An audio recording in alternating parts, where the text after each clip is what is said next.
We're good. You want to start? Okay, we're gonna move on. There you go. All right, sir. Okay, meetings called to order as a civil or the Civil Service Commission is called to order at 9:01 a.m. Will you take roll call? Yes. Commissioner Poplawski, Here. Commissioner Evian, here, Commissioner Mortensen, Yes. Commissioner Wiley. Here. Has the proper posting of the agenda been established? Yes.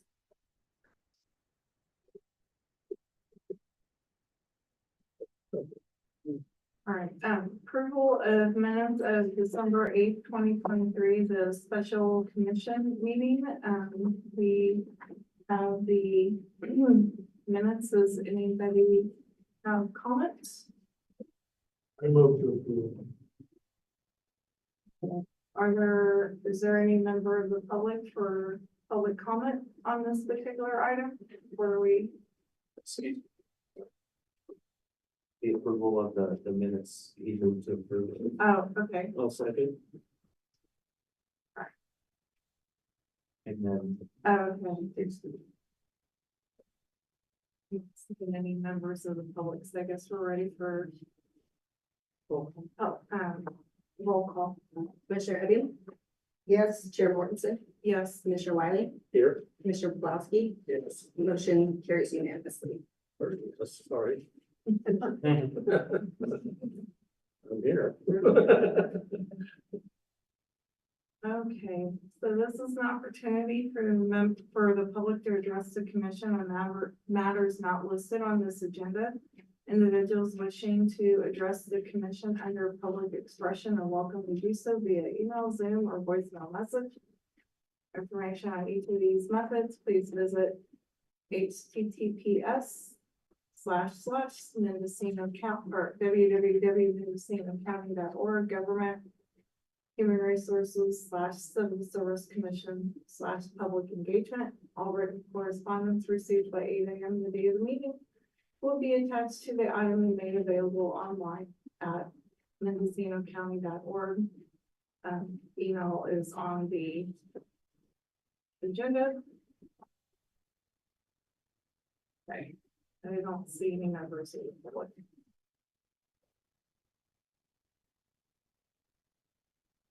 All right, do we have a member of the employee organization here? Are there any comments?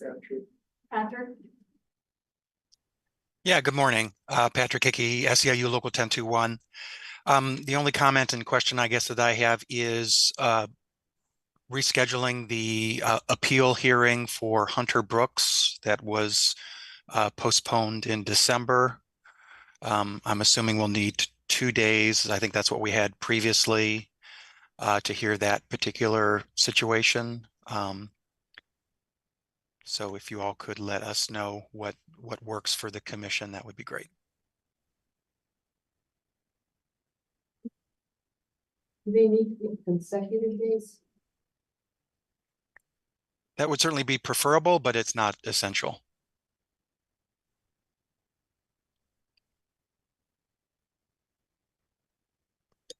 Are we thinking of trying to do that in January, or are we trying to think about February. I thought it was the 20th. I can't. I'll be out of the airport.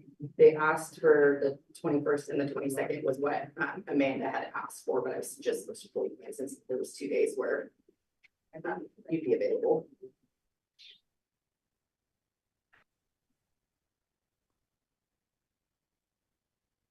If I may, during this meeting and the next, we'll determine the schedule, and also, I believe that we'll figure out the logistics and try to get it. We typically try to get the appeal hearing scheduled closely together if we possibly can. So we'll see how that looks. Okay, so I guess we'll figure out the schedule on that later. It's like we are, I guess, The training. Yeah, training. that's Okay, 5 to 7. All right, so we're going to rearrange the agenda on this and go ahead and do the Brown Act training and Robert's Rule of Order. Training.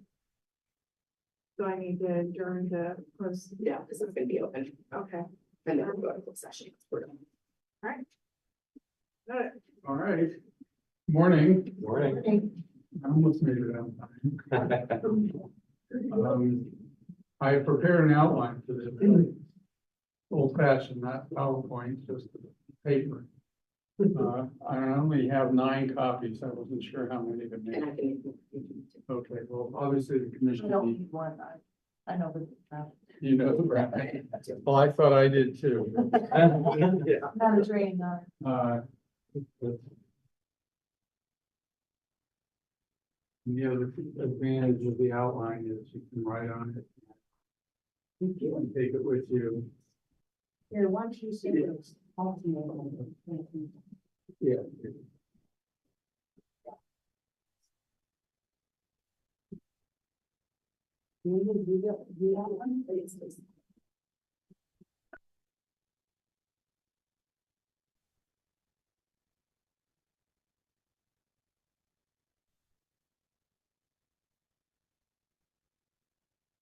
So, are we ready?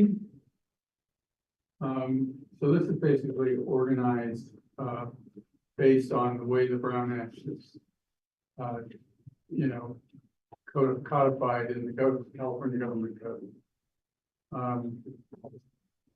Initially, I'm gonna sort of give you the purpose of the Brown Act and then the key definitions that determine what it applies to. I'm going to talk a little bit about the relationship between the Brown Act and parliamentary procedure. And then we'll focus on the rules governing the conduct of meetings, agendas, actually, how meetings are made available to the public.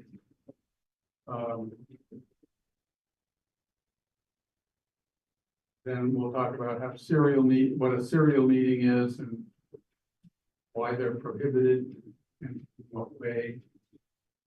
And then finally, I'll just mention some of the remedies that are available to members of the public who want to remedy a violation of the Brown Act. Crime they're committed. So starting off, so who was Brown? Ralph M. Brown was an assemblyman in the state legislature back starting in the early 50s. And he actually wrote the Brown Act. He was the Speaker of the Assembly for a couple of years. And then he was appointed to the 5th District Court of Appeal and appellate court justice after that. And the Brown Act has been amended numerous times since it was originally written. It's in the process of it's evolving all the time. But it was actually, we'll talk about some of these specifics. We can get a little into it, but the legislature is already, in terms of the electronic use of electronics and meetings, the rules are changing. There's one set of rules that'll be in effect until January of 2026. And then some of those rules that sort of evolved out of COVID are going to fade away, and they're going to go back to the way it was done before COVID.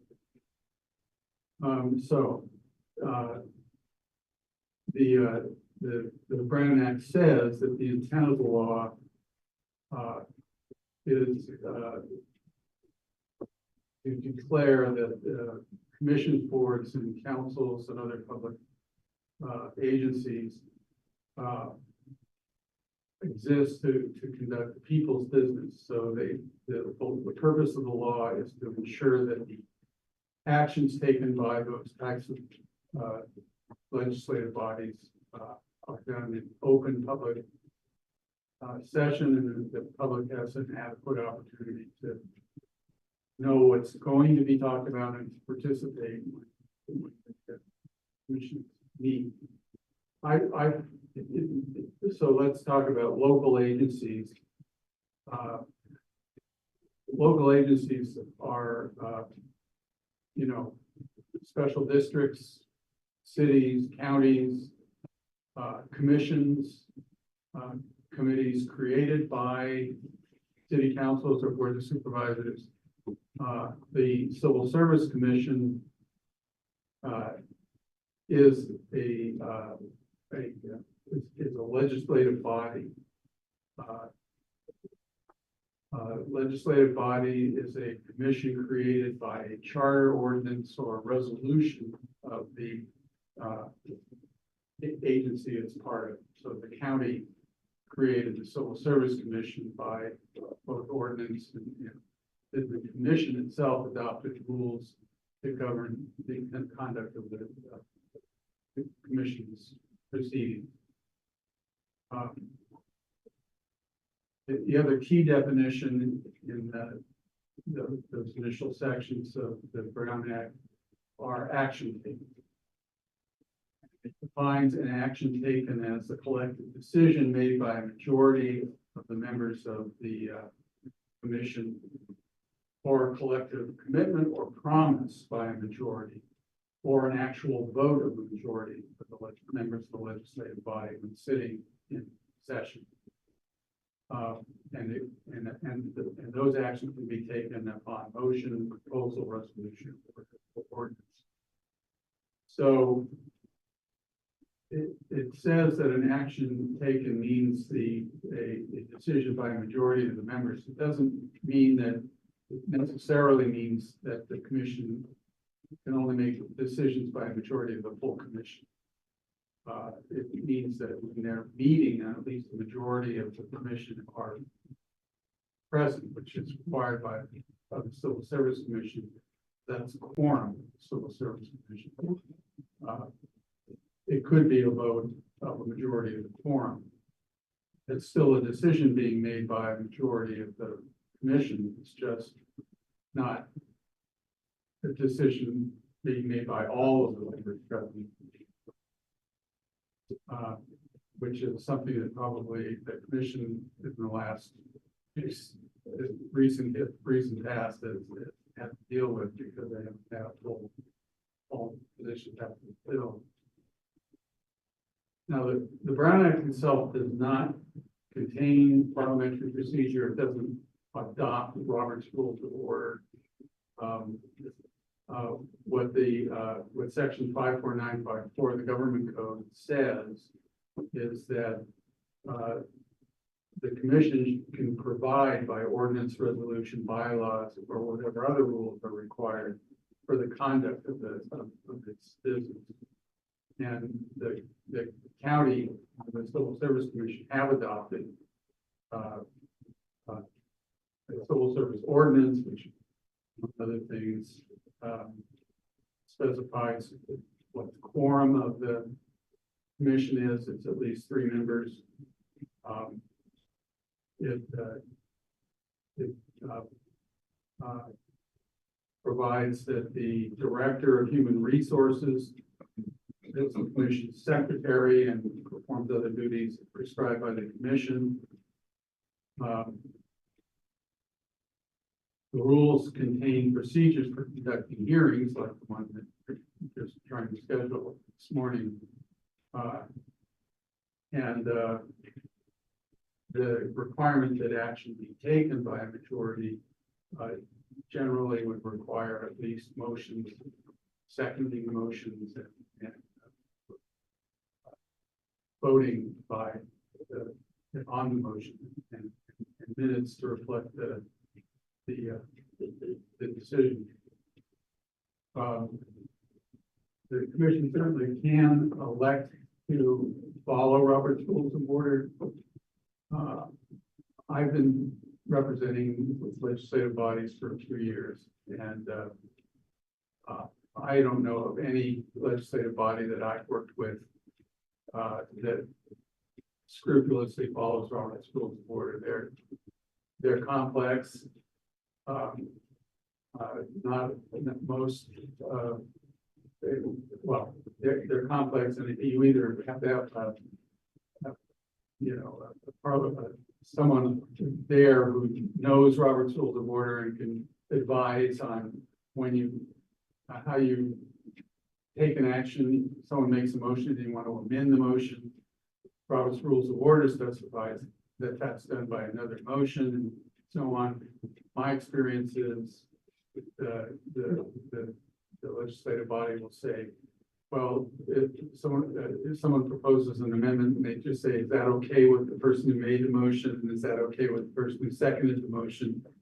And then the motion gets amended that way. Robert's Rules, that's not following Robert's Rules, but it's a rule and it works. And that's kind of, yeah. Well, you gave us background on Brown, who's Robert? Roberts. I No? didn't look that up before I came over here Okay. today, so It's I'm not sure. critical, I just. Yeah. They've been around for a very long time. Robert's Rules of Order. They predate Brown by Uh-huh. Yeah. probably decades. So the next item on my list is rules governing the conduct of meetings. The first heading is agenda. So the regular meetings, so a legislative body has to have a scheduled regular meeting. The commission, I think, the provision in the civil service rules that says it meets monthly. And so you have one regular meeting a month. And you can have special meetings. We'll talk about those in a minute. But for regular meetings, the routine meetings that occur at the same time every month are supposed to, the agenda has to be posted 72 hours prior to the meeting. And the agenda has to contain every item that's going to be discussed at the meeting. It can be a very brief statement about that. Brown Act specifically says it doesn't need to exceed 20 words, but there has to be adequate notice of each item that is going to be discussed on that agenda. And the agenda also has to specify the time and location of the meeting. And it must be physically posted in a location that's accessible to the public. So I'm not sure where the county. We have it in our hallway and then we have our admin office posted for the executive office. And then it also has to be posted on the county's website. And the agenda is supposed to be posted on the primary website homepage for the commission. The commission has its own homepage. It's part of the county website. So posting commission agendas on the commission's website applies with this requirement. It has to be accessible through a direct link, and it has to be the posting has to be retrievable, downloadable, and electronically searchable, and it has to be accessible free of charge. So posting on the website. Special meetings, the commission can hold special meetings. That's a meeting that's not a regular meeting, and each special meeting has to also have an agenda posted not less than 24 hours before the special meeting. And the notice of the special meeting must also be received by each commissioner at least 24 hours before. But a commissioner, if they attend the meeting, if they didn't get notice and they somehow know about it and they appear at the meeting, by appearing at the meeting, they essentially waive notice. So that's not a violation of the Brown Act. If a commission meeting actually is held and some of the commission members appear who didn't actually receive notice. And then you can also waive notice in writing. So if the commissioner doesn't want to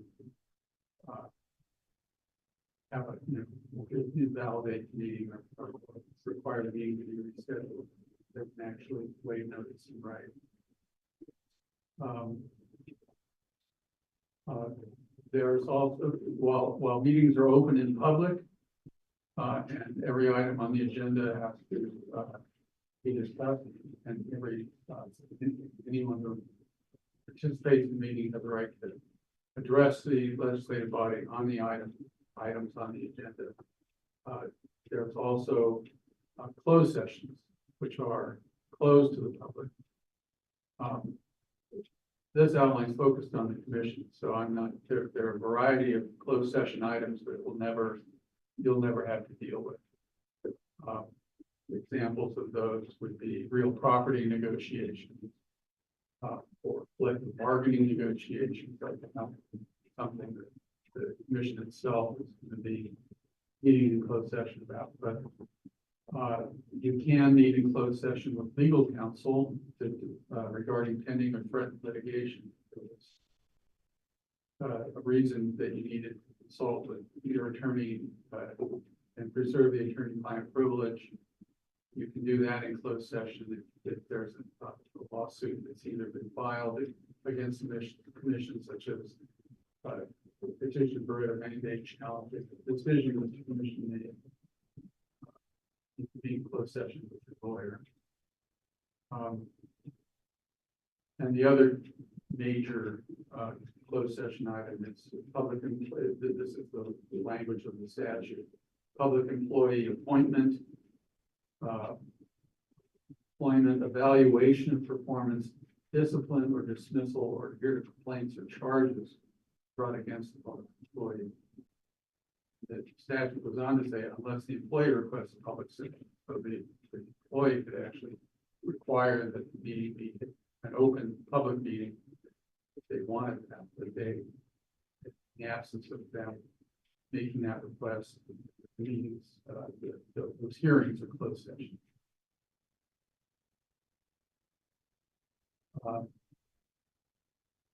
There's a section in the government code, it's 54.954.5, if you're trying to look it up, that actually gives wording for each closed session item. You have to disclose what's going to be, what's on the closed session agenda. You have to have a say on the agenda. Closed session, it has to say public employee performance evaluation or closed session to hear a disciplinary appeal, or there has to be a description, conference with legal counsel, and there's certain things that have to be disclosed about that closed session item. That section in the government code actually, but there are some exceptions. There's by a majority vote, the commission could consider take action on an emergency, which is a circumstance that severely impairs public health, safety, or welfare.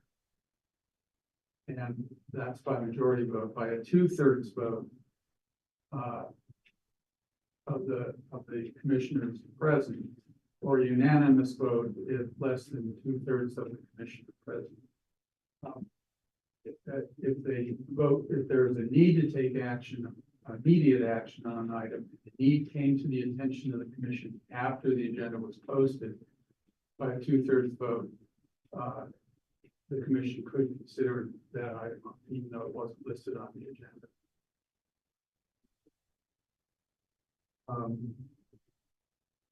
The next topic is the conduct of meetings. Meetings must be open to the public. I Yes, just have two questions. sure. So you can add agenda items to regular meeting agendas, Yes, but not special meetings. right, not special meetings. And then the 2/3 vote. So if you had a full commission of 5 members, 2/3 is 0.67, so you're gonna have 4 out of 5. That's right. Okay, That's right. I don't know where they came up with the That's percentages. That yeah, most legislative bodies are 5. yeah. Okay, So why they pick those percentages, I don't know. Okay, But they have, and you round, but you're right, you round that up. okay. Um,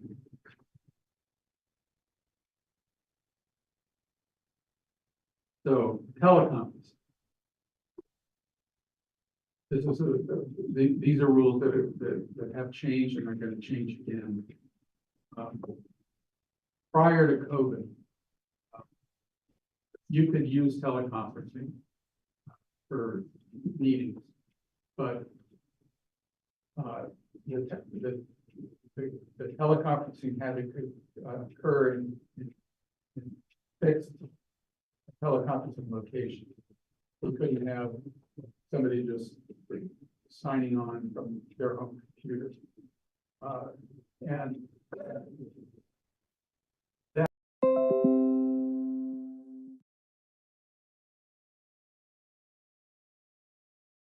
are, Does the county have any sites on the fourth party in the coast? Yes. yeah. But,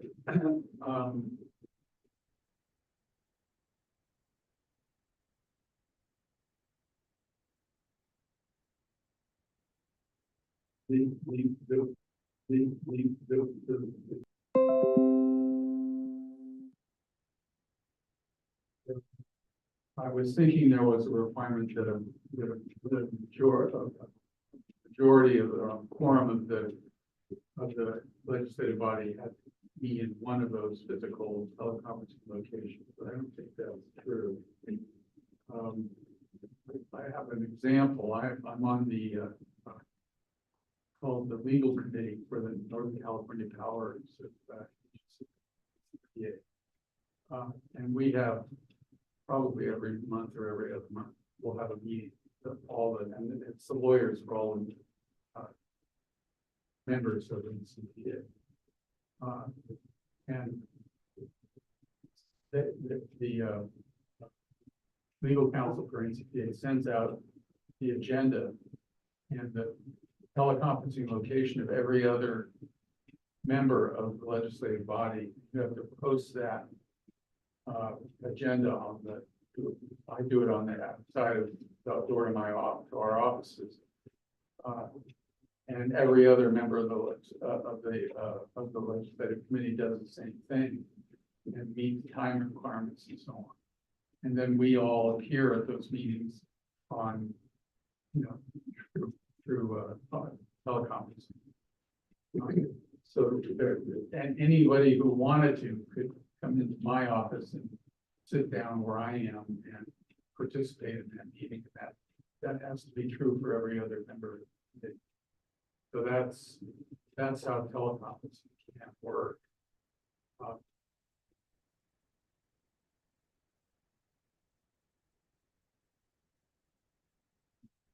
But and all those have to be taken by roll call. There's no all in favor say aye. Voting.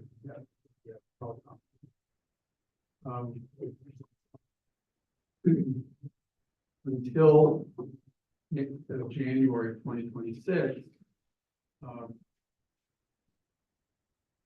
you can use Zoom or other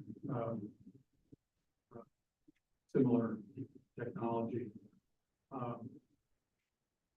as long as a quorum of the commission must participate in person at a physical location in the jurisdiction. And members of the public have to be able to participate in that application. So currently, you can have the commission meet in one location and sorry, Only two that could Zoom would be. well, I'll get to the rules for the members participating by Zoom.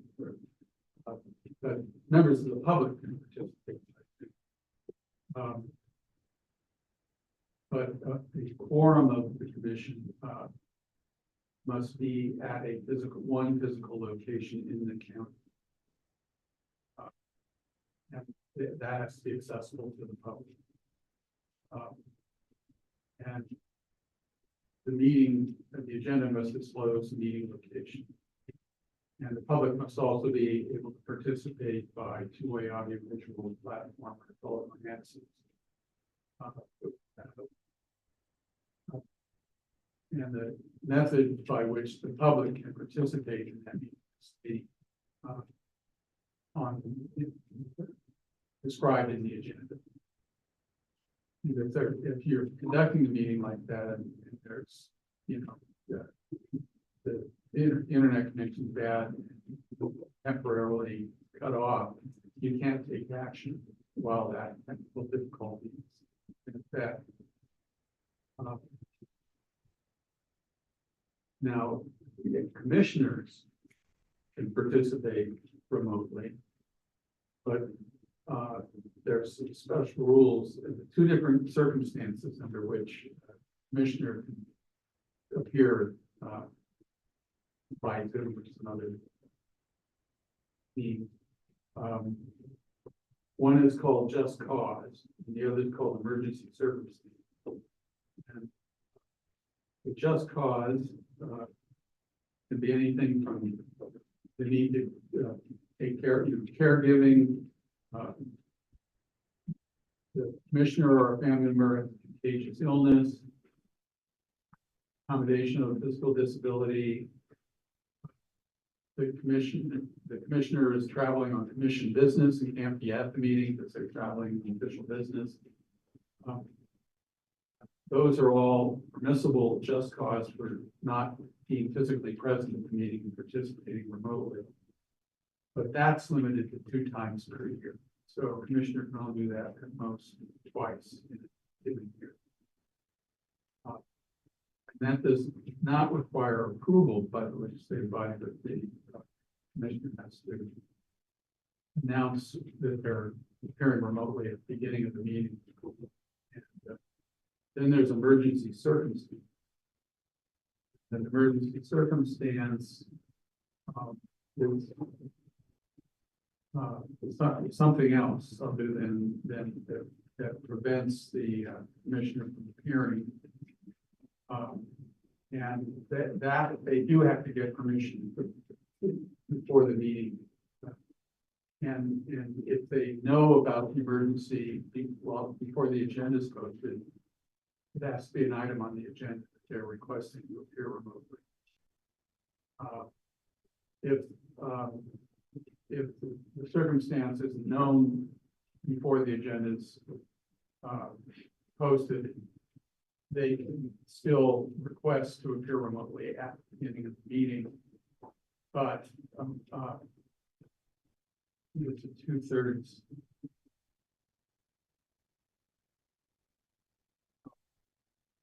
majority vote. By majority vote, they can allow the commissioner to appear. They approve the emergency. They don't have, the commissioner doesn't have to disclose enough any details about the emergency that would violate their medical privacy and a city council member to speak up. so that's limited to 3 consecutive months or no more than 20% of meetings in a calendar year. That's the limit for those emergency occurrences. So if a committee met quarterly, you have to attend every meeting.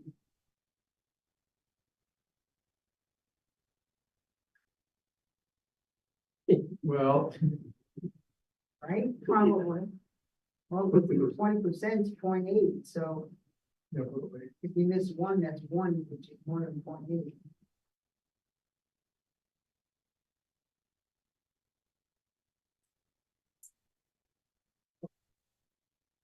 well, I think what they're saying is you couldn't do that more than 3 times in a row. So it'd be free to meet once a month, that would be 3 meetings. Right, but Or 20% of all of the meetings in a calendar year. Right, so I was saying, what if you had quarterly meetings in a calendar year, 4 meetings? There's no, Well, the 20% of 4, there's 0.8. yeah, I think you'd probably get one. What? I think so. It's more than 20%. I'm so glad you're here. I know you are.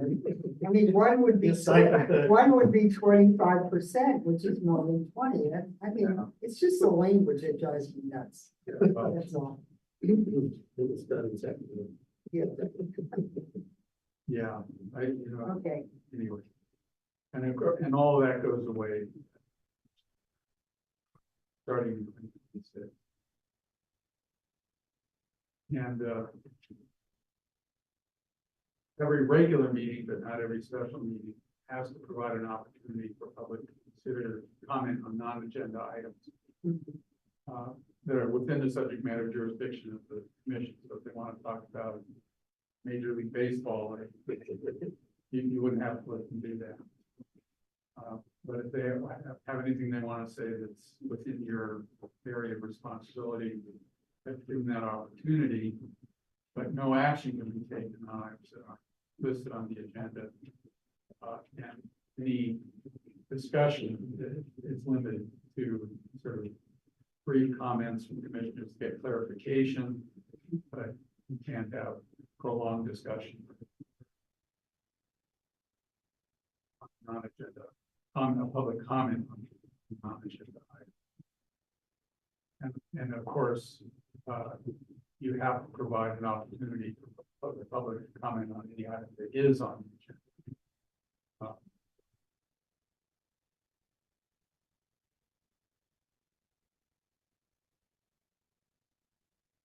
So the next item is adjournment of meetings.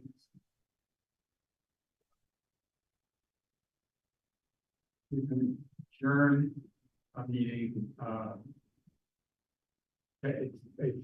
set time and location. This can happen, for example, if less than a quorum shows up for a meeting. And so you can't take any other action, but you could, the less than a quorum, the number of commissioners present, 2 commissioners could continue the meeting to another time and date. Or if no one shows up, the secretary of the commission could continue the meeting to a set time and date.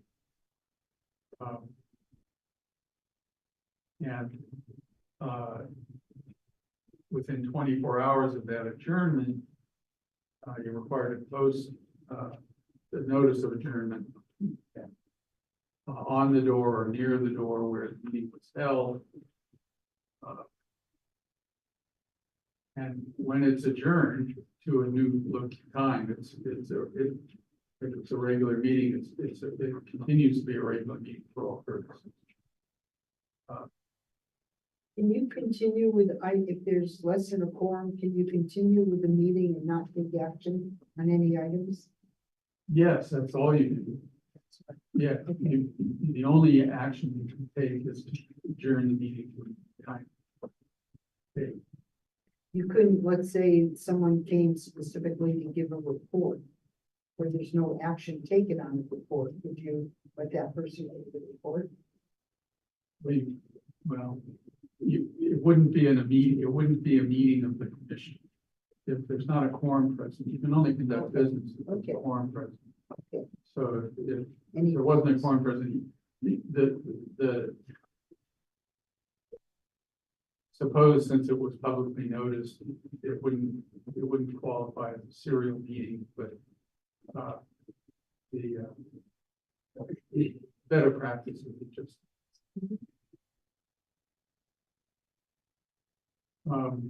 then there's a variety of other, I call them miscellaneous rules of meetings. The Americans with Disabilities Act, accessibility requirements apply to meetings.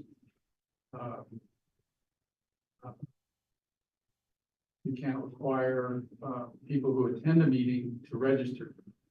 You hand out a sign-in sheet, make everybody who's there put down their name and address or whatever. But that doesn't necessarily mean, I've seen this interpreted that if someone gets up to address a legislative body, they are told they don't have to say who they are. And I don't think that's what this rule means. I think that there's, if someone's actually addressing the legislative body, they can be asked to identify themselves so that you can adequately prepare minutes of the meeting, indicate who appeared in the testimony, the comments. But you can't, if someone just wants to show up and present at meetings, they can't be required to identify.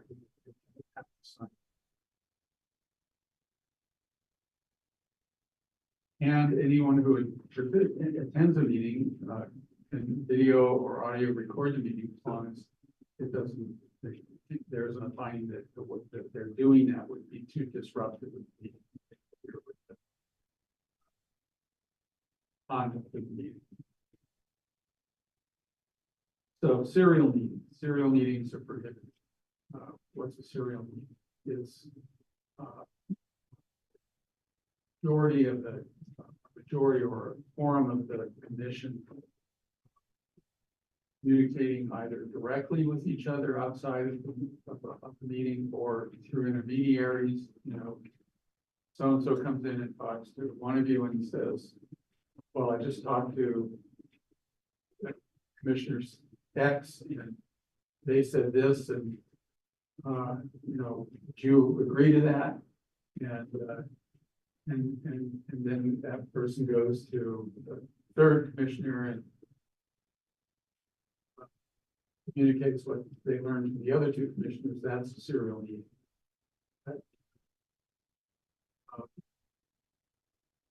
But it's any, you know, when you get an email and you reply to you get an email from one commissioner saying, gee, I thought you'd find this interesting, and they send you something, and then you reply to all senders. You reply to all the commissioners. That would violate the serial meeting prohibition. So and the commission, you know, in addition to the Brown Act requirements for conducting your meetings, you also have this overlay of due process. If you're conducting a hearing on a disciplinary, in addition to having to apply the Brown Act, you also have to meet due process. You have to be an impartial decision maker.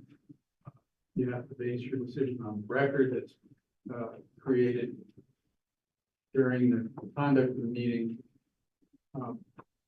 So you're actually performing your function of deciding disciplinary appeals.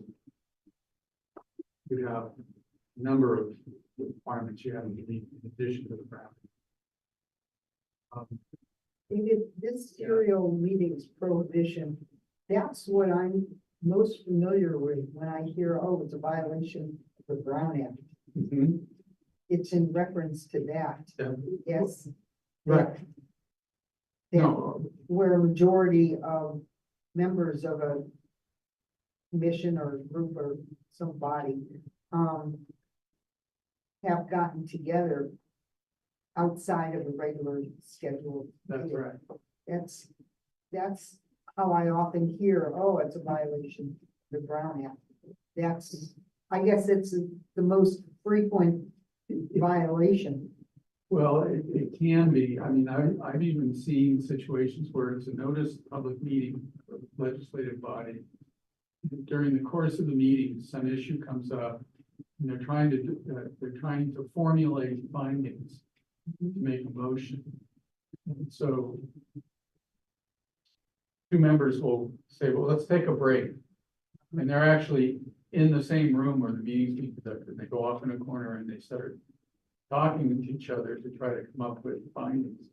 And if the majority of that legislative body participate in that side conference, that's a serial meeting. So yeah, anytime it's an actual physical majority, but that's in my experience, that's the least common violation because, well, I suppose 3 members could run into each other on the street and start talking about their serial meeting. There are enumerated exceptions to the serial meeting prohibition. And they're listed there on page 6 of the outline. Any single member of the legislative body can talk to any member of the public. So just a two-way conversation between one member of the legislative body and a member of the public that has an interest in an item that's coming up on the agenda, they can go talk to that person. As long as they don't communicate anything that they heard from some other member of the legislative body, and you're just interacting with that person, they have a right to do that, and that's not a violation of the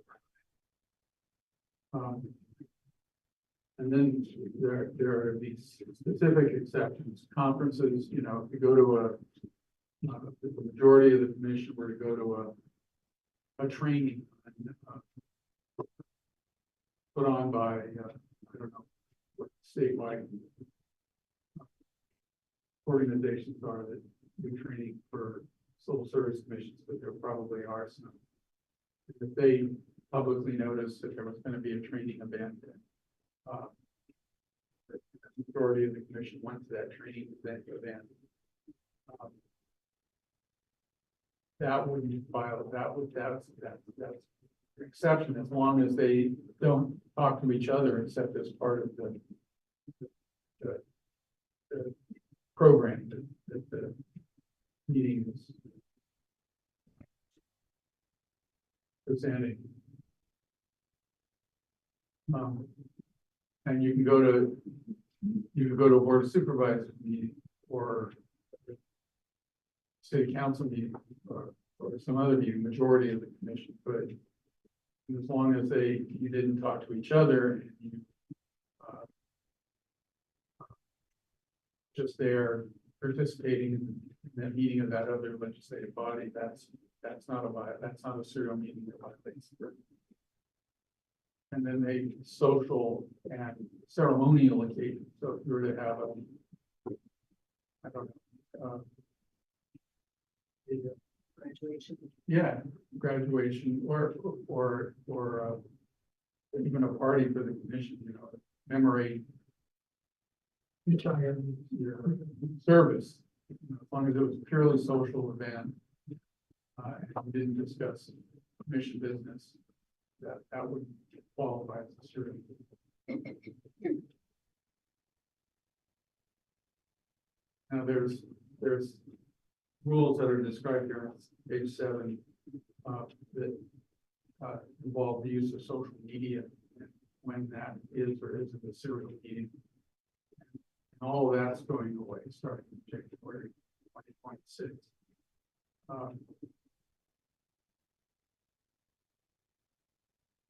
So in January of 2026, you won't be able to answer questions on the internet platform. That's right. This is trying to thread the needle of when it's okay to participate on a web, you know, on names of all of the social media platforms, but they try to develop rules for it. Typically, they provide definitions of what's okay and what isn't. So discussion among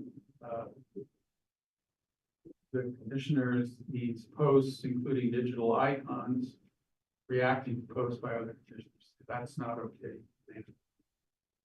But again, one of those little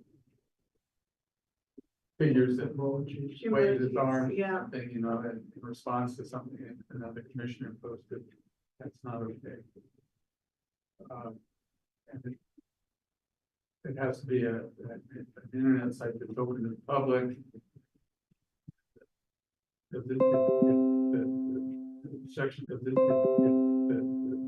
Section 54959 says that it's a misdemeanor for a commissioner who attends a meeting at which action is taken to knowingly and intentionally deprive the public of information which the commissioner knows the public is entitled to. So that's tough to prove, and that's even tough to know how to comply with. When do you know something that that the public's entitled to know that's relevant to some item on the agenda? That's there. Then, of course, lawsuits are authorized. They can either be filed by the district attorney or any other person to stop or prevent an actual event violation. And interestingly, I think this is in reference primarily to violating the closed sessions. It's established that you discuss something in closed session that was not proper topic for a closed session. And that were a judgment were to determine that that violation occurred, the court can actually order you to record all the closed sessions after that for some period of time. And then those recordings can be accessed through procedures that are specified. That the commission's probably recording its closed sessions for the most part, because you mostly are doing hearings. And this really isn't so much of an issue for you. Other legislative bodies, city councils, board of supervisors, they all meet in closed session, but they won't forward the meeting, record of what occurs in the session. And the Brown Act doesn't require that you record the meeting or even take minutes of a closed session unless there's action that's taken. If action is taken in the closed session, actual action, you can discuss something, and then, for example, if you were holding a disciplinary hearing, you made a decision in closed session, you would have to reconvene an open session, state the decision that was made, and to report the vote. Each commissioner voted on that action. Alternatively, you could reconvene an open session and actually make a motion in second and vote on it in open session. For the public prevails, they'll be able to recover their attorney's fees from public agencies.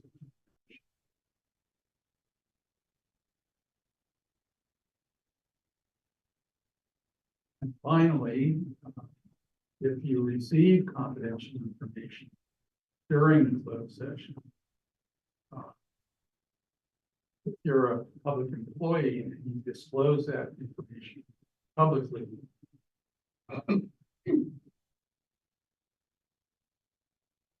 you can be subject to discipline.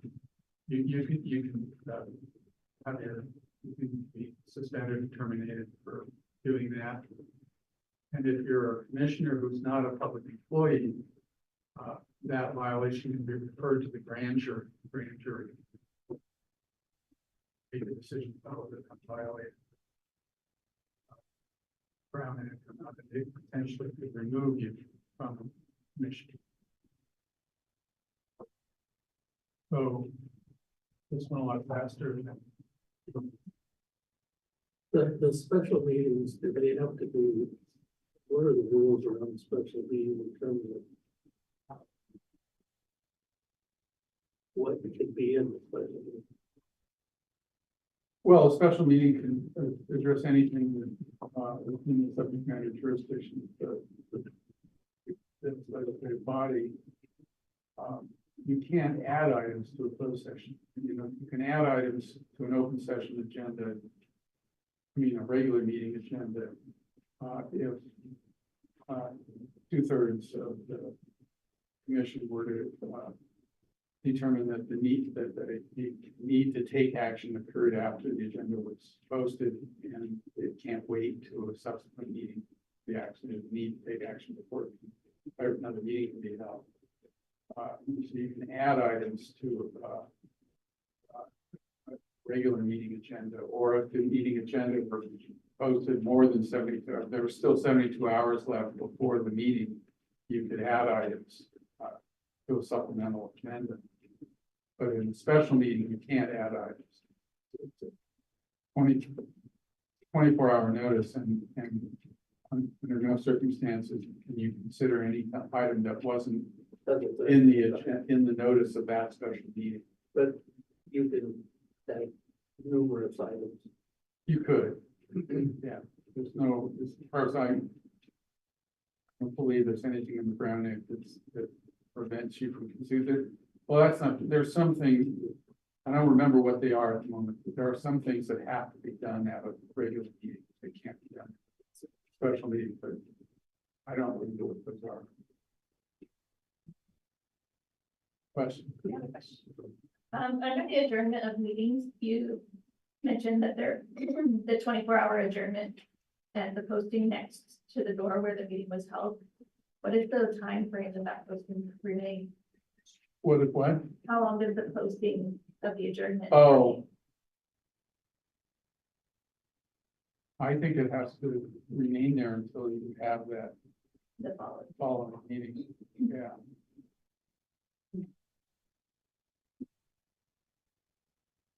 And you can adjourn a hearing as well as a meeting to a subsequent time. If that hearing, if the adjourned time is less than 24 hours,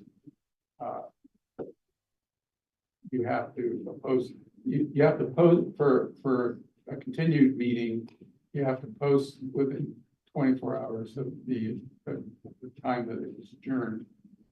If it's a hearing and it's going to be heard, if you're going to continue it to the next morning, you have to post it immediately.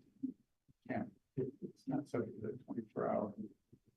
So if we were gonna have a 2-day disciplinary hearing, like they're talking about, then at the end of day 1, the next day you have to. No, you would, if it was scheduled for 2 days and the agenda posted it, said it was going to be a 2-day hearing, it wouldn't be adjourning it.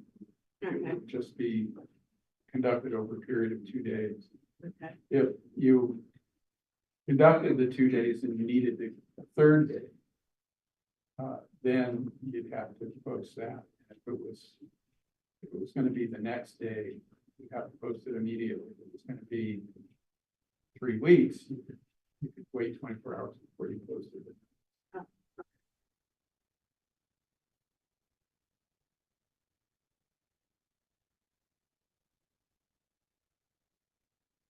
Maybe we had for.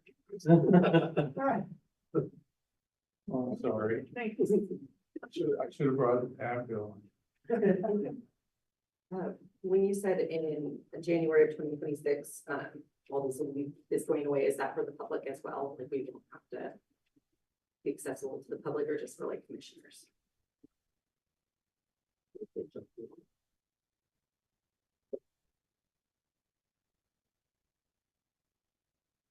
Page 5.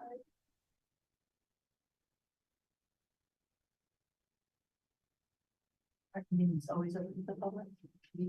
They're open to the public, but obviously before the pandemic, I don't think a lot of commission Yeah. or districts did like virtual, you had to be in person. So that's my question, is if they have to be in person starting 2026, no other option, do we not have to do like this setup anymore?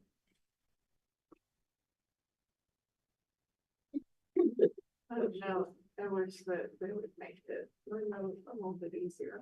Like a big hybrid, like, yeah. The rule that's changed.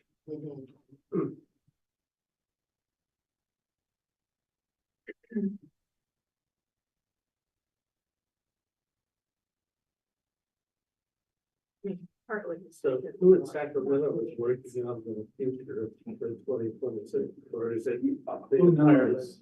Yeah, I don't, I'm sure that there will be, the League of California Cities and the county, whatever the county's, lobbying organization is, will be, trying to get additional changes that, because it's hard to believe that you couldn't make your meetings accessible to the public as long as the commissioners or the board of supervisors or whoever, that allowing people to hear telecommunications expands, that makes it more accessible to Feels the like we're public. going backwards Yeah. back to I just, the dark ages versus, having to get a lot more participation with the virtual than you do. But there's an environmental component too, it keeps. yeah, well, don't there's, drive as much, it's true. right?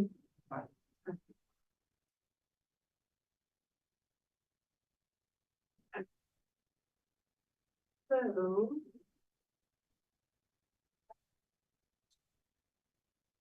Okay, so I guess to break that, If I may. Could we, take a break for about 10 minutes so that we can contact the individuals since we're ending early, with the training? So the individuals that, would be, appearing with the other okay, agenda items we can. all right, so. I'm gonna try to answer the question. Go ahead and adjourn in 10 minutes. Well, you don't need to adjourn, we'll just take a break for a couple of minutes. You have this digitally, Sorry? you have this digitally. Yeah. You want me to-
Okay,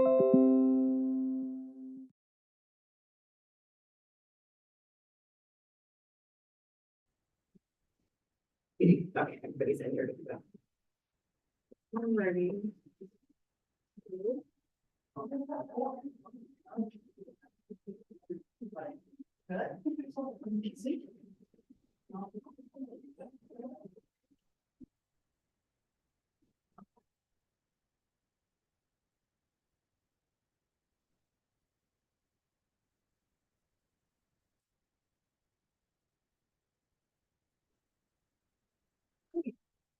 So we're reconvening and we're reporting out on the proposed item. The item was approved.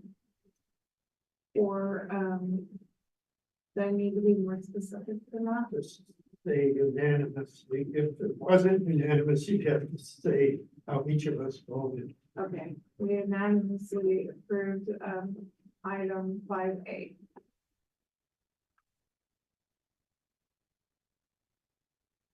All right. So it looks like we're ready for item 6A. So it's like Randy. Morning, Vice Chair and Commissioners. This is Brandy, HR Manager. Before you, you'll have a reclassification request, a recommendation. It was brought to us by the acting auditor, controller, treasurer, tax collector to do a class study on incumbent Darlene Betts, who is an Accountant-Auditor II. The incumbent, Ms. Betts, completed a mini PDQ or position description questionnaire, which illustrates her duties and responsibilities as she works now. In addition to the mini PDQ, we spoke with her acting auditor, controller, treasurer, tax collector, and also had additional conversations with Ms. Betts as well. And the results of the study demonstrate that Ms. Betts is performing duties outside and beyond the classification of the current Accountant-Auditor II. When we did this study, her primary focus is to oversee the accounting and auditing of property tax within the county. Some duties include, but are not limited to, property tax revenue apportionment, teeter and non-teeter, extending tax rolls for current year and prior year, secured, unsecured, supplemental, and the board roll assessments, various state reporting, balancing Momentum, which is the property tax software, revenue collection to Munis, our financial system, journal entries from Momentum to Munis, and property tax refunds, special district reporting, and responding to public inquiries. With Ms. Betts' primary focus being taxation, there are specific instructions and procedures and policies that must be adhered to, which requires the incumbent to stay abreast of all California property tax law, codes, rules, and regulations, and other legislative matters.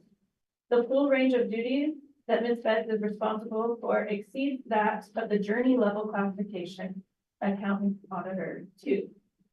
At this time, Human Resources recommends incumbent Ms. Darlene Betts be reclassified as a senior accountant auditor, which supports the advanced journey level duties and responsibilities she is doing in her day-to-day work. Ms. Betts is also here today if you have any questions, and if she would like to speak, and or if you have any questions for me. Sorry, I don't have anything to add. Brandy did a good job explaining what I do. But I'm here for questions.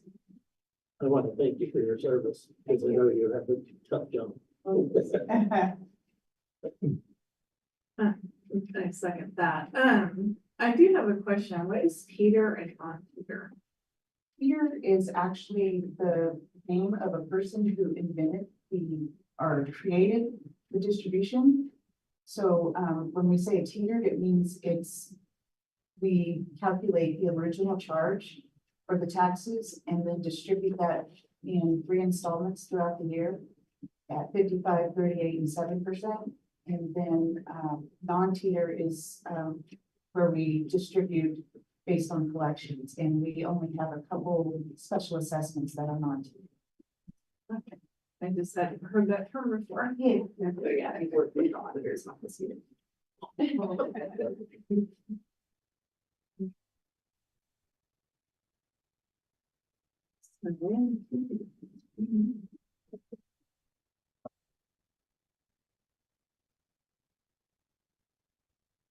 So I guess specifically, what is it that, that she's doing that is beyond the scope of the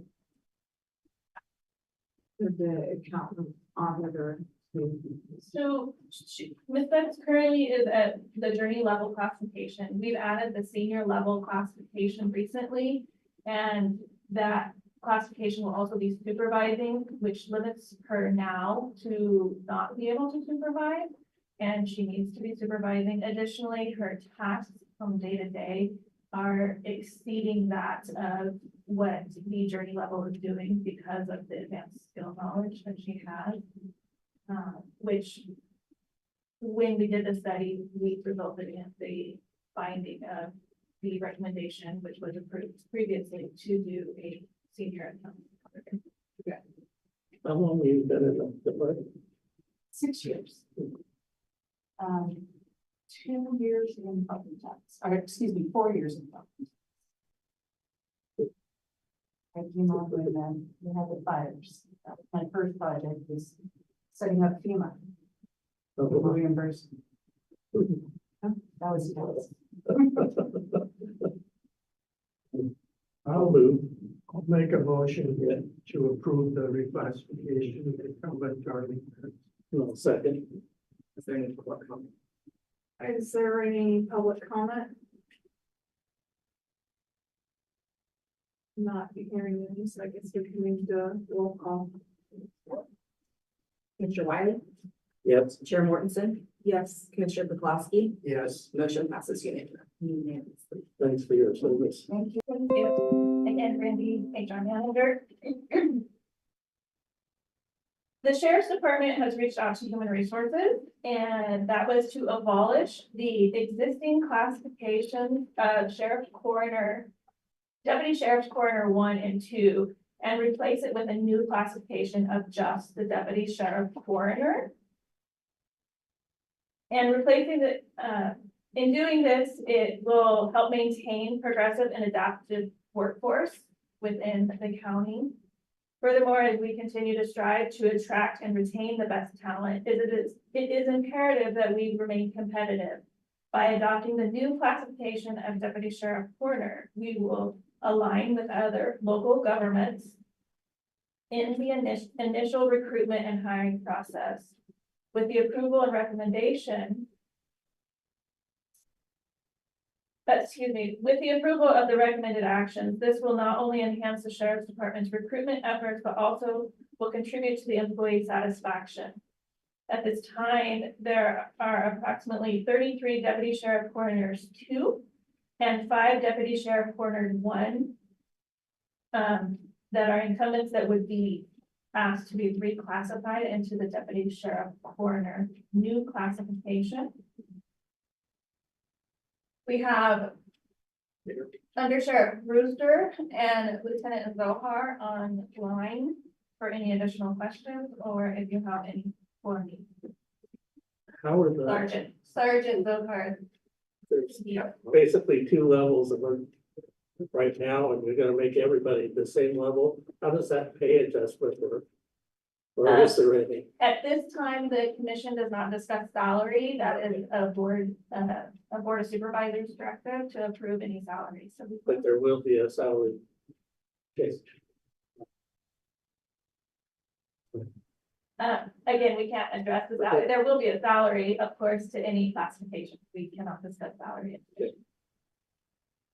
I'm somewhat interested in hearing what the deputy sheriffs have to say about the nuances of why this is better, because I know that maybe a decade or more ago, we set up this whole thing of level 1 and level 2 to be entry level and journey level. It's kind of a way of keeping straight the hierarchy here. And it seems from what I've heard and read that that structure is actually an impediment to hiring people and or affecting the satisfaction people are having on their jobs. So if you could kind of hold forth a little bit more on how that really works, I'd be interested. So I'll start the conversation on that because I was here during that time back in the 90s. So when Deputy 1, Deputy 2, when I first started, you were a Deputy 1. As a Deputy 1, you could not work night shift. You had to be with either have a FTO on duty or a sergeant on duty for the entire year that you worked. That started going by the wayside in the late 90s only because of personnel issues, to where we had to start making Deputy 1s work night shift and work shifts where there were sergeants in their sectors. So that went away pretty quickly. Back then, you also had to apply to be a Deputy 2. So when your year was up, you would have an oral examination and be tested for your abilities to become a Deputy 2. And that's the only time that you would transfer over. That's been gone for 20 plus years. We haven't done that. Probably longer than that. In 95, 96 is probably around when that stopped. So now basically what happens is we hire somebody at a very low rate as Deputy 1. They come on, they go into them because of that pay issue. It doesn't do this. The classifications now are the same. I mean, what they do on their daily tasks, coroner's cases, investigations. We don't take an investigation and we haven't done this in, like I said, 20 plus years, decide if somebody's going to do it because they're a Deputy 1 or a Deputy 2. It just happens. And that's mainly because of the emergency issues we're in with hiring and holding people. So right now we have 1 deputy and 1 sergeant on a shift on many days.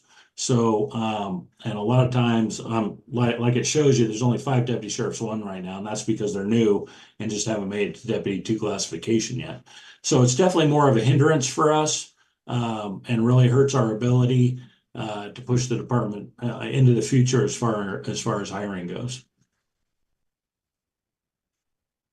But you mentioned that if we make this change, there's still 5 steps from an entry level or new hire to a 20-year employee.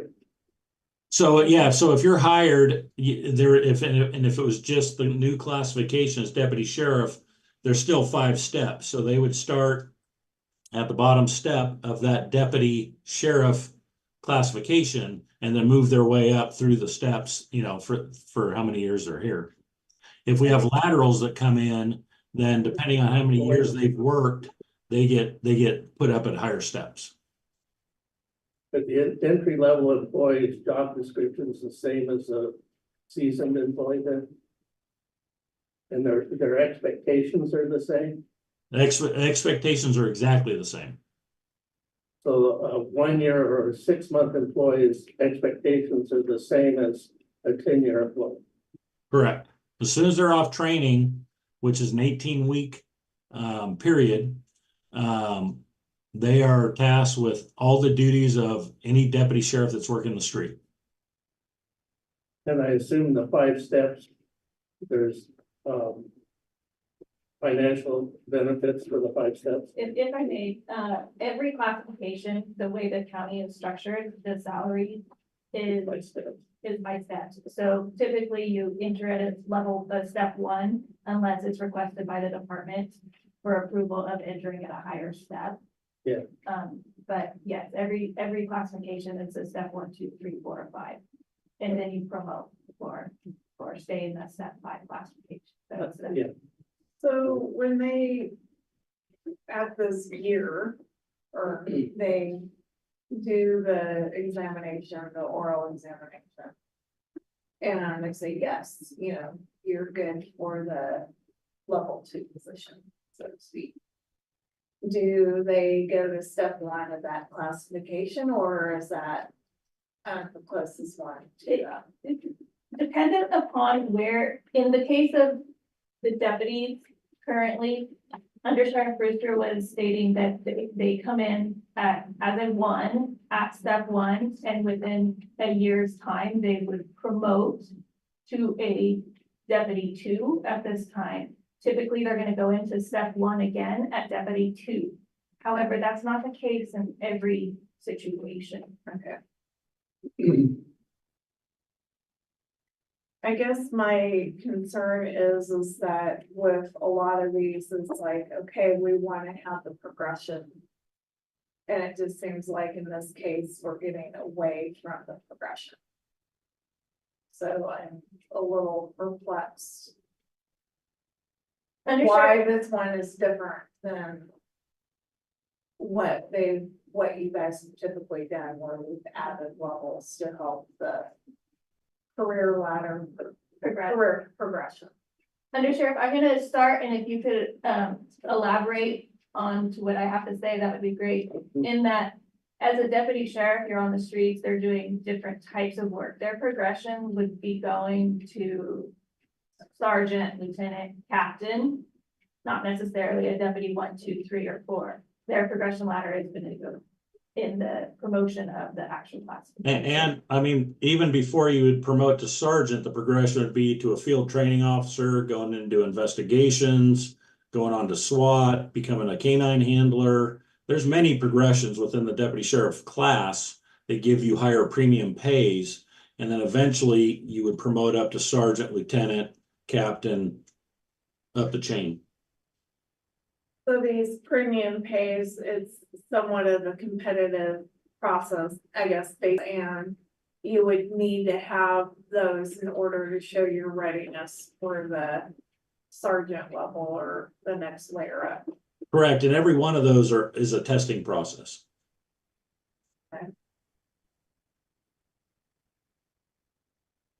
Well, I feel my question was answered that, though as a human resource project, we did set everything up with the level 1, level 2, that it's just not really relevant for the way the sheriff's department works. It's a different ballgame. Just the fact that can't work nights or weekends or something, I think that's not the scenario with most of the people, but. Yeah. Well, the other thing this county suffers from is competition from other counties and other departments, so anything we can do to improve that is great. How do the employees feel about it? I mean, do you have a general feel on how these people in these classifications, how do they feel about that? Well, I know that they definitely want more people hired. And I've never seen a union get upset that people are gonna make more money on the onset. So I think they're very good with it, especially if it brings up our numbers, which I think it will. Our pay just got increased enough to where we're in line with the Ukiah Police Department, which is imperative. And this is the next step to make sure that we're still competitive in the hiring process with other people in this county. Because nobody else deals with this issue other than us. Everybody else just has straight classification for officer. And that really hurts our ability to hire. When they really don't mean anything. Deputy or Sheriff 1 and 2, like I said, they do the exact same thing for the office.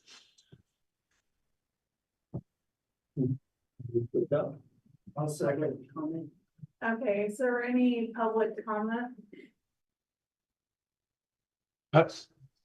Commissioners, if you don't mind, I wouldn't mind adding a couple things to regarding some of the concerns brought up. As far as how the market is proceeding right now, our competition, and I surveyed this week, 8 other agencies, including Ukiah, Fort Bragg, Santa Rosa, Cloverdale, Hillsburg, Sutter County, Butte County, and Colusa County. None of them have deputy 1s and 2s. They all do have deputy in training positions, which is something that we have as well. As well, we do have a pre-progression to the deputy position. Internally, again, the deputy in training position, the community services officer, many of our corrections deputies, when they go to patrol, bring that experience with them. So there is something ingrained into the agency in that sense. So I just wanted to address some of those concerns. And as well, the vacancy rate that you quoted in here has changed. It has gone up. We're with the amount of retirements we have coming up, we are close to 29% vacant in our deputy class, and that'll be effective within this month, if not higher. Thank you. I want to say thanks, Darren, for your service, and both of you. Any other public comment? Thank you for that. All right, I'm not hearing any, and we did have a motion and a second, so we are ready for roll call vote. Commissioner Wiley, Yes. Commissioner Pawlowski, Yes. Chair Mortensen, Yes. motion carries unanimously. Thank you guys very much. Thank you for your service. Thank you. Thank you. We need you. All right, so it looks like we are ready for item 60, county librarian classifications, specification modification update. And it looks like this one is for Denise. Good morning, Chair, Commissioners, Denise Garfinay, HR Manager. You have before you item 6C, proposing modifications to the County Library Director class spec. The class spec has not been used since 2018 when the Cultural Services Agency was created, and that consolidated the library, museum, and parks. The agency has been dissolved, and the library and the museum are once again standalone departments. The classification has not been updated since 2006, and the proposed modifications include adding distinguishing characteristics and supervisory language, expanding the duties and essential job functions, and changing the required years of professional library experience. Human Resources recommends the approval of modifications to the class, and our Chapman and I are here if you have questions regarding the changes to the classification.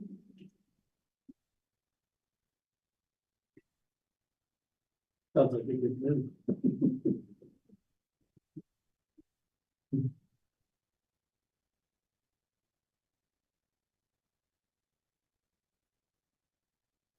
I would move to accept the reclass specs as proposed. And I'll second. Okay. Public comment? Here we have public comment. Do we have to have public comment on every item, or can you have it up front? Well, you could schedule one Time. time for public comment, but typically it's done on each item. All right, well, I'm not seeing any public comments, so I think we're ready to roll. Commissioner Pawlowski, Yes. Chair Mortensen, Yes. Commissioner Wiley, Yes. motion passes unanimously. Thank you. All right, so, Good change. all right, so we've already done item C, so looks like we are items that we've done already, so we're ready for the human resources update. All right, that's me, William Schertz, Assistant HR Director. I do want to give you a recap for the calendar year 2023, things that have occurred. During the calendar year, the commission conducted 6 regular meetings and 4 special meetings. Throughout the year, HR orchestrated it from the recruitment side, 520 recruitments, We screened and processed 4,909 applications. We managed 389 exams. Distributed 468 certifications to departments. And of those, augmented 134 of them with additional candidate names. So we sent the list, certifications to departments, but we also provided additional names, 134 to 134 certifications. We responded to 88 application appeals, and there were 0 examination appeals. Some other activity that the Civil Service Commission has seen. HR presented 5 probationary period extensions to the commission for consideration in the last year, 2023. And from the classification side of things, Human Resources presented 22 classification related items for the commission to review and act upon. Of those we updated 9 classifications. We created 7 new classifications, and we conducted 6 classification studies of current incumbents. I think you probably had examples of all of those today. So we continue to move on. I do want a couple other things that I want to report out is HR is in the final stages of updating and revising the civil service rules. Throughout the last 5 years or so, I think the last time they were updated was 2018, I want to say. Just minimal revisions in 2018, but HR has since then identified language in need of revision. We do throughout working with the commission, with the departments and employees. We identified a number of areas where there's revisions, clarifications are needed, updates of language are needed, possibly in part to ensure that any changes in county code or applicable personnel laws are reflected in the commission civil service rules. There's extensive revisions that we've been working on for the last few months. And so we'll be bringing those revisions to the commission. I don't know when, possibly in February, but there's a lot to look at. There's really a lot of actually, and I think they're really good updates and revisions to the rules. I think it'll provide a lot more guidance and clarification for the employees, for the departments, and for the commission. Does the union have any input? Do you engage them at all? Right. So after we finalize our draft, what we do is we provide the bargaining units copies of the Civil Service Commission. There are certain aspects of the rules. There are certain aspects of the rules that may affect The contract. wages, hours, and working conditions that we're required to do. And so there certainly are a couple of rules there that do that. And so especially the ones where the discipline, the rule 11 for discipline is one of them. There's other rules that we deal with, classification as well as recruitment. Yeah, so we do provide that information to them. And after that process is done, then we'll be able to bring it to the commission after we've done any meeting and conferring. Silly question. Every county has a commission, Not every county has a commission. so it's, I guess supervisors then decide whether to have one or not. I believe it's at the I don't want to say, I'm not entirely sure, but I believe it has to go to the vote, the voters,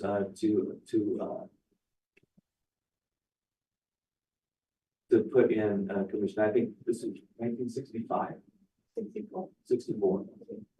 It was originally enacted by, an election. At 11. Ordinance. Within the You county. can only change it with another, right? Within the county, so. Yeah, within, So there are counties that don't have civil service commissions and they have personnel rules. That Yeah, are, I was trying to get the lay of the land. So when we see the, updated, civil service rules, then it will already have been not union. Yes, employee buyout. Yes, so the county does reserve management rights and those things. But also, yeah, so anytime that we, make any changes to the service rules, we will make sure that the bargaining units do know what those are. And then, if there's any that they have concern about, that's within the bargaining rights of the unions, then we do the meeting report. And, when we see this, are we seeing the whole kit and caboodle, or is it gonna be broken up based on section? Well, I will. Because I'm assuming that will be extremely long. Yeah, so, I think probably what we'll end up doing is we will, probably break it up. Because it's a lot to look at. And, you may have some questions on, what's been struck or what's been specifically just, it's new, it's added. Right. And why. So it's probably best to, break it into a couple of meetings. Okay. Because it is, a long document and there are extensive. It's an important document, we would want to make sure that we looked at it properly. Okay. And, I do want to welcome Commissioner David Wiley. Thank you. It's nice to see that, Fifth District has their, Found somebody. has their seat, we still have a vacant seat in District 1. So it'd be awesome if we were able to get, all 5 commissioners seated again, that would be great. So the need, past Ted, here I am. Thank you for doing that. What is considered District 1, just for my education? Geographically, Yeah. across the river. Otter Valley, Red Valley. It's the entire east side from Sonoma County line, on the east side of 101 up through the back side of Willits. Okay. So that's all I have for the HR directors. Oh. That's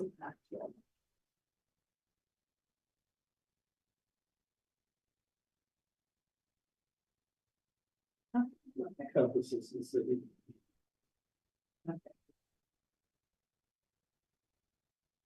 Alrighty,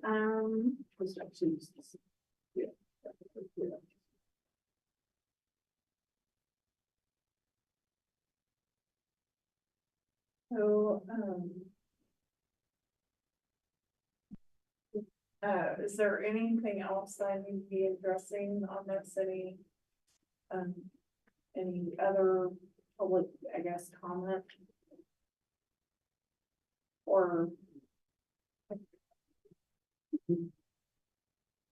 adjourn at 11:04. Thank you for the, good information, the organization, and all the work you HR done.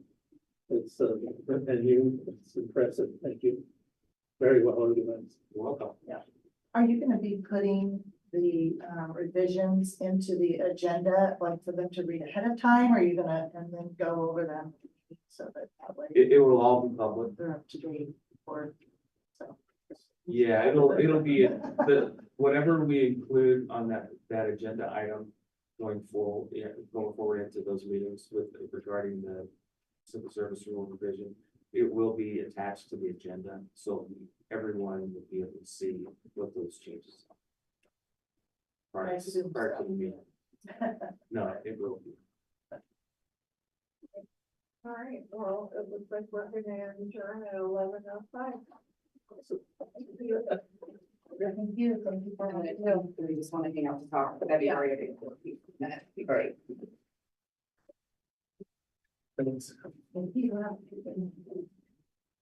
Thanks for your training. Well done. Thanks, you're very welcome. My first clunky chair. Oh, you did great. So originally, they were asking for the 21st and 22nd of February because the 21st is a regular meeting and then they carried over into the 22nd, but I know Julie was already had a conflict with the 21st. Sure. Yeah. Okay. 14 days, she said. Oh, You want me to move? did she say what? Did she say what date she was gonna be out? She did. 14, I don't know whether it's from 6 to the 20th to the. Okay, I'll just double check with her. Yeah. Thank you. Have a good day. My calendar's wide open. I did see present for February. Yeah, we try to get them close together because we have some that have been spaced out and then it's like hard to remember what was talked about and everything. Back to that. Yeah.